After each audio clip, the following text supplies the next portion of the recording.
Time to pick the watermelon. The biggest watermelon we've ever grown. Stem here is dead. Had to give it a hammock. It was very anticlimactic.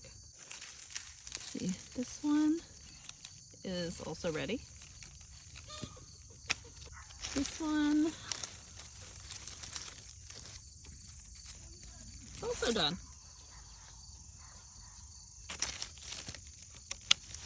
Not bad. Okay, we had to come into the bathroom because watermelon was too big for my kitchen scale. 12.8 pounds. Woohoo!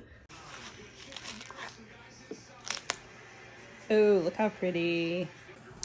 Oh my gosh, that watermelon is so awesome. I mean, obviously most things you grow are just so much better than store-bought, but oh, so good, nice and sweet. Definitely will grow again next year.